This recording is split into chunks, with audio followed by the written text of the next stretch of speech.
Hey, what's going on, everyone? Welcome to Awkward Situations, the series where you guys leave comments about situations happening in your life, awkward or otherwise, and then we talk about them. The past couple of weeks, I've been uploading Awkward Situations on Sundays. I am uploading this episode on Saturday, November 12th, and I have a very special video planned for tomorrow, Sunday, November 13th. If you're a fan of this channel, you'll probably like the video I am going to upload tomorrow. So not to tease it too much, but be sure to check out my channel tomorrow. Today, however, you are watching the best episode of Awkward Situations that I've ever made. And I say that before I've even recorded it, but I feel like it's going to be the best because the situations that people left in the comments last week were so amazing. I normally save about 3 comments per Awkward Situations episode. I go through and read literally every comment left on the video, and I normally save about 3 of them. I'll reply to some that I wouldn't put in a video, but I feel like I have good answers for. Otherwise, I will just save 3 of them and then never look at that video again. And when I say this is going to be the best episode, I should let you guys know that my best trait as a YouTuber is that I have a terrible memory. I have a terrible memory for all things in life, but it's especially good on YouTube because I don't remember what I said in videos I made last week, let alone 2 or 3 years ago. People will make comments to me if they meet me in person about things they saw in my videos from 2 or 3 years ago, and I'll think to myself, I don't remember doing that at all, but I'm glad it influenced this person. And that's a good trait because I don't think too much about comparing what I'm doing now to what I did in the past. So maybe I'm not the best judge of how good an Awkward Situations episode is compared to previous Awkward Situations episodes, but I feel this is going to be the best because I have 3 solid things I want to talk about. I'm going to talk about something kind of light to start. We'll start with a somewhat light awkward situation, and then we'll go into something political, and then something extremely personal for me. Extremely personal to the point that I didn't know if I would ever talk about it because I don't want it to be out on the web for various reasons. I have since changed my stance on that after reading this comment in last week's episode of Awkward Situations, and it's just something I want to get off my chest so you guys can learn a little bit more about me as a person. It's extremely personal, and it's something my friends know about, but the way I'm saying it, even just hearing it coming out of my mouth, it makes it seem like it's a bigger deal than it is, but it's just really personal. So I'm going to put time-stamped links to each situation in the description. So you could go to the description if you want to skip the political stuff. You can just go right to the end or whatever you want to do. That's in the description for you. And I'm sorry if you really care about my NBA 2K series. I've been sick all week. And it's funny how fast work can stack up on you in terms of being a YouTuber. I mean, in terms of anything in life, but I'll just look at my previous episode and be like, oh, that was 5 days ago. It feels like I uploaded that 2 days ago. And it just, time really flies, and being sick really set me back. All these new games coming out really set me back. So I'm sorry if you're a fan of NBA 2K. I want to get it up Monday, November 14th.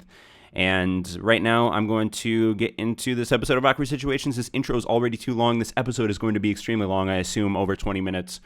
Let's start now. Hey Joel, I am a waiter at a restaurant, and a girl from my chemistry class came in with her family, and I waited on them. It is known in my chem class that I'm wicked good in it, but I don't know how. It just clicks in my head. Anyway, her dad asked me if I could tutor her, and I said I would try my best. He then left me a substantial tip, like 400%, which I know is basically like him paying me. Not only do I not like tutoring people, but I never charge to tutor. I just like to help. I am pretty sure I won't be able to help her grade this late in the semester, and I don't think she knows he paid me. What should I do? First of all, I just want to let everybody know that the title of this episode is going to be The Big Tip. And yes, it was clickbait. No, nothing in this episode is about a penis, and you're sick for thinking that. And if you didn't think that, well, then you don't have the same mindset I do in assuming that everything is a sexual innuendo. This is actually a situation I can't relate to on a personal level because I've never had a proposal like this happen to me in my life that I can recall. I tutored people in English because I am good at English. I was taking college English courses as a junior in high school. I guess I don't want to sound like I'm some type of prodigy, but when you say chemistry clicks in your head, English and language topics click in my head. I needed a tutor in math.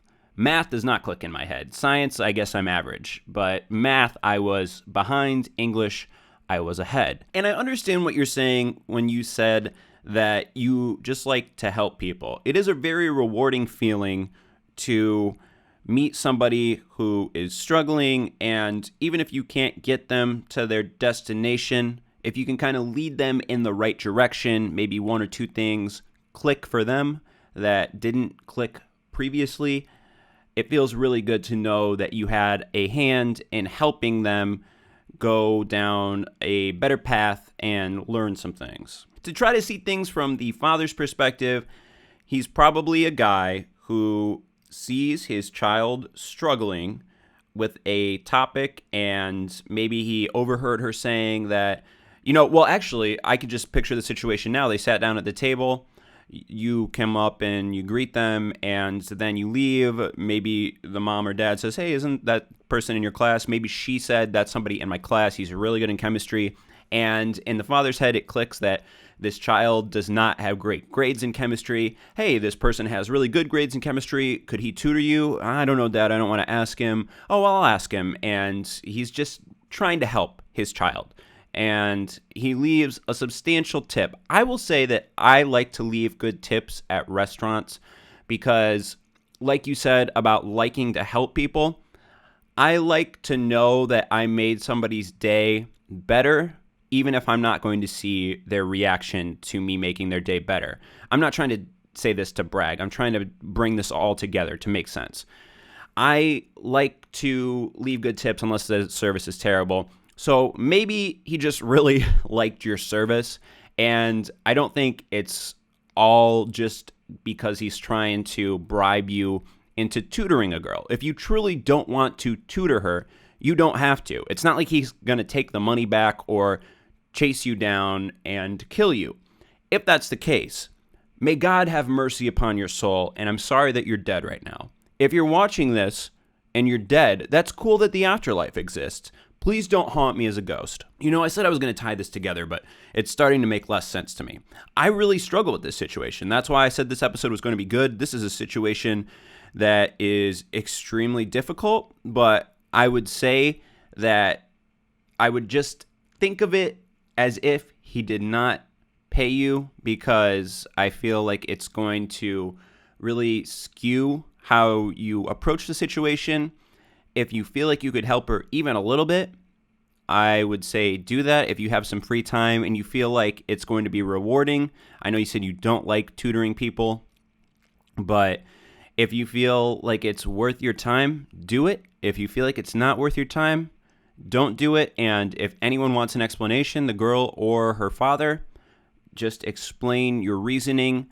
Offer to give the money back if he is crazy and wants to take a tip back from a waiter, which would be a very odd and very awkward scenario. If that's the case, please comment again. I would love to see how this story progresses.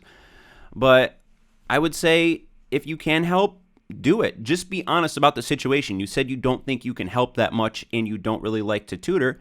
Be honest about that. Being honest with yourself and others about what you want to do in life gets easier as you get older. In high school, it's very easy to be influenced, and I think you're influenced by an older person being very generous to you and giving you this money. But if you truly don't want to help this person, you don't have to help this person. I think you should make an effort because it sounds like you feel rewarded when you help people, and I can relate to that. But if you don't want to help her, you don't have to. It would just be nice, and I don't know if I'm stepping over the line here, but is she attractive?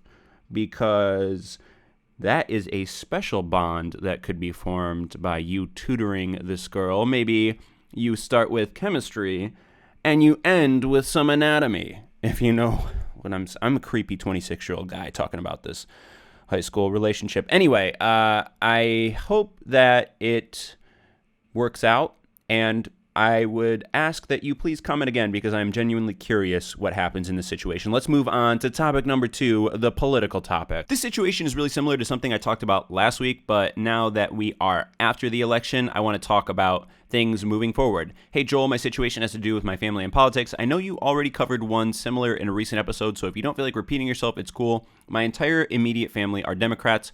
Before early this year, I didn't care much for politics and just sided with my family on most things because I didn't feel like arguing. Around March, when I first cared about the election cycle, and ever since then online and around friends, I have identified politically as conservative. I haven't outright told my family this, but I'm sure they know. Every time I try to engage in politics with them now, they team up against me and continually talk down to me and insult my intelligence on the election, even though I pay more attention to it than any of them do. And whenever I try to analyze and refute their arguments, they either try to out-talk me or get heated. I want to be able to discuss our opposing viewpoints with them without having to move out of the house afterwards. P.S. to my fellow commenters, this comment is not an invite to start a political argument with me. First, to respond to this situation, I would say that when I'm talking to somebody about politics and they're injecting their own viewpoints, I tend to not inject my own viewpoints unless they're positive. This is a personality trait of mine that I don't like to be combative. Some people like to argue as if it's a sport. They get some type of enjoyment out of it, and that's fine. It's just not myself, and it's not any of my friends. I tend to be friends with people who aren't combative. It makes my life better. But you don't pick your family. You pick your friends. You don't pick your family. So I would be interested to know in your family's dynamics if you like to argue for sport, which would be fine, or if they like to argue for sport, which seems to be the case. Because if that's the case in either direction, it's just not healthy, and I would try not to engage on these political topics. But maybe you love your family, and the foremost thing on your mind is the election, because it was a thing on everybody's mind this year, a very heated and interesting election. And you just want to talk to your family about it because you love your family, you love talking to them, and that's the first thing that's on your mind, so that's what you're going to want to talk about. If they can't engage with you in an intelligent and non-combative manner when you're being reasonable and logical, I apologize on their behalf because that is not how people should act. I don't know if you care, but I'll tell you my family dynamics. I'm left-leaning. I've said this in previous videos, but I would never identify as conservative or liberal, at least not in the current year 2016, because I like the idea of being independent, knowing that situations in my own life and situations in the world around me will affect my political views. I don't know how people can live their entire lives being completely liberal or completely conservative, but if it makes them feel more comfortable, is that like the new Apple product that's coming out in 2017? It's a pillow that stores your music and massages your neck as you're falling asleep. I don't know. Whatever. More comfortable being conservative or liberal, then that's fine. I just feel like I like to see it both ways, and I wish more people did, because I feel like it advances conversations when people can see both sides and want to learn about both sides. That's the situation in my family. My dad is a pretty conservative person. I don't know the last time he voted for a Democrat for the presidency, and I know that he would vote for a Democrat if there was a better candidate than the conservative candidate. For instance, if there was a better Democratic candidate this year, he said he would have voted for that person over Donald Trump because he doesn't like some of the rhetoric Trump uses, but it is important to him to have conservative Supreme Court justices and some other things. So that's fair. He voted for Trump. And I voted for Hillary because it is important to me to have progressive Supreme Court judges, and I don't like a lot of things about her as a candidate. I like her stances on the climate, like climate change issues and stuff like that. And so I voted for her, even though I would have voted for a better Republican candidate or a better Democratic candidate. And my mom is liberal-leaning. I don't really know if my brother and sister think about it too much. We have some family members that come over frequently, as in, uncles and cousins, whatever, that visit, that are more right-leaning. I would say most people in my family are conservative. If I could give you some advice, and this might be terrible advice, but this is personally what I do in combative situations, I would say that you should humble yourself. You should make yourself seem stupid and not walk right into an argument, even if someone's inviting you. Picture an argument as a house. Your family might be in that house, and you might be walking up to that house and they have the door open saying, please come into this argument house. Let's have a fun time. Why don't you walk in? You don't have to walk in. You can choose to walk into an argument. I don't know how to say this because this is like a really bitch thing to say. But, because you want to be able to defend your ideas and you want to be able to express your opinions and have them validated. And it's really shitty that your family won't do that. But you can learn from your family. Even if the lesson is, I never want to fucking act like this, that's still a lesson. And by not inviting yourself to go into those arguments or not letting them invite you into those arguments, you're learning a lesson and you're not making yourself upset or making others upset while learning that lesson. You can do this by asking a lot of questions. If they're saying that President-elect Trump at this time, fosters a culture of racism across the United States, you could say, well, why do you think that? Or, what do you think, or I don't know, because if maybe you don't think that he does that, so it's really hard to avoid arguments. I will fucking say this. I don't think this is a great situation. I said at the start this was going to be my best episode of Awkward Situations, but it's starting to get terrible. Let me try to figure this out. So, if they say something about, I'm worried about the climate, say, what specifically are you worried about? And try to learn about their views so you could either agree with them or disagree with them, but you don't have to vocally agree with them unless they say something that's so factually wrong that you had a refute for, where you could say, there's actually reports from this very valid source. I don't even know how I can cut what I said up to make sense when I'm editing this video, but I would just say that I love to ask questions. I have conservative members of my family. I have liberal members of my family. I like asking questions so they can tell me something. I like to be the dumbest person in the room so that I have the most things to learn possible. I'm either learning something I didn't know about the world or something I didn't know about that person. And both lessons are extremely valuable. So if I could sum this up in one short, sweet answer, you should ask more questions. And if it leads to more arguments, then fuck your family. That's really terrible, but I have great political discussions in my family with people I could not disagree with more.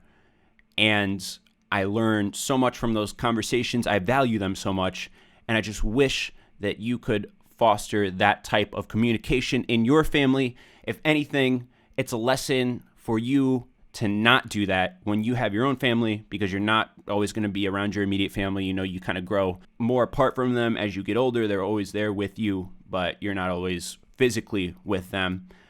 You learn lessons from them, and that's a lesson you could take away, to not do that when you're raising your own family, not be combative, even if your kids have different viewpoints or your family members. But ask more questions and see if that helps. I would actually like you to comment again and tell me how Thanksgiving goes in the future. I don't know. Thanks for this comment. Next situation, the personal situation. Hey Joel, I have a problem that I need help with. So my friends told me that they are gay and that they were dating at the time. One day at lunch, I was joking around and called them faggots. Me and my friends joke around all the time like this. And they got really mad at me. So they just kind of pushed me to the side, and now they are just being assholes to me. They also spread a rumor around the school that I am a homophobe, which I am not. Now everyone thinks I'm an asshole. Please help me. You may have already done these things, but if I were you, I would apologize. Apologize as much as you can and explain that the joke was stupid and out of line, and ask them how they felt when you said that. I said in the last situation that asking questions helps. Apologizing and asking questions will help here, because words are symbols and they mean different things to different people. When you say faggot, you're joking around with your friends. These are your intentions, as you have stated. It's an inclusive thing for you to say. That's what guys do. They rib each other. We rib each other all the time in videos. My friends and myself, you'll see that in our content. It's a bonding thing. Maybe they had a bad day that's this particular day. Someone called them a faggot, or they had a bad time at home because their parents don't like that they're gay, or whatever thing it is. Maybe they were just having a bad day, and you saying that triggered something in them that they just couldn't handle. Words mean different things to different people, and you asking them what their issue was with that situation after apologizing and hopefully mending the wound would really help you learn more about them. And I think that's important. Here's the personal thing that I wanted to talk to you guys about. In my content, when I started on YouTube, I feel I was almost rebellious. I was rebellious against a gaming culture on YouTube that was mostly serious, a lot of serious tutorial-like content, and I rode in on this wave of content creators that made comedic videos, funny videos, anti-serious gameplay videos, if you will. And doing that, I said a lot of things that I wouldn't say otherwise. A lot of people would say I was not politically correct, and my friends are, to this day, for the most part, not politically correct, even if our content is a little more censored than it was in the past. I had a hard time understanding when I was younger how people get offended by things, because I feel the same way I felt then, that words are symbols. However, I felt that way without having words that symbolized anything for me, if that makes sense. I'm a young, white, middle-class adult who had not experienced any racism or anything that had made me think about how words affect people until 2012. In 2012, I had been dating my now wife, Megan, for 3 years. And at that point, I was close to her family, as I am now, even closer now, obviously, now that we're married. But I was pretty close to her family at that point, because when you date someone for a while, you get close to their family, usually. So her brother had a son. He can't actually get pregnant, for any of you wondering scientifically. He's married to somebody, and we're close to them. They had a son together. And their son had some issues at birth. He had to have 2 heart surgeries before the age of 1.5, and he has Down syndrome. He was born with Down syndrome. That time in my wife's life and my life was extremely difficult, because we had this person come into our lives who was fighting to stay on this earth. I mean, 2 heart surgeries before the age of 1.5. Think about that. Think about how small a human child is, and then for them to have their growth slightly stunted because they have to be in a hospital bed, and this person doesn't know how to eat yet, so they have to learn things, and it really stunted his growth. But he was so strong throughout the process, never really cried, and you would see him in the hospital. I never actually visited him at the hospital during this time because I wasn't married to my wife, and it was a personal, very stressful situation. I wish I would have visited him in the hospital. It would have been, I think, a great symbol to my now brother and sister-in-law that I was really committed to the family. But Megan visited him many times, and he was a small human in a hospital bed. He loved when the nurses would come and help him, and he was watching TV by himself, like at the age of 7 months, because his parents couldn't always be in the hospital with him. They took off a lot of time at work, and sometimes they would just be exhausted. The hospital isn't very close to where we live. It's about 1.5 hours away. So they would just be living there for days at a time, but you got to go back to your house eventually, and he would have other family members visit him, but sometimes he would be alone, and he was very strong. I've never looked up to a human more, and he's much younger than me. I mean, he's 4 years old now. I've never looked up to a human more. I've never experienced that type of feeling, and it's just such an emotional thing for me. It's one of the things that is closest to my heart, my experiences with him, and seeing him get through that situation with no complaints at all. Obviously, he didn't know how to speak yet, so it's not like he could verbally complain, but he was so strong. I mean, I get fucking scared to go to the doctor to get my blood drawn. I don't like needles. And knowing what he went through at such a young age really put my life into perspective. And the form of Down syndrome that he has is not extremely severe. So you would not know that he is different just by looking at him necessarily. You might by talking to him, but he's going to have a great, successful life.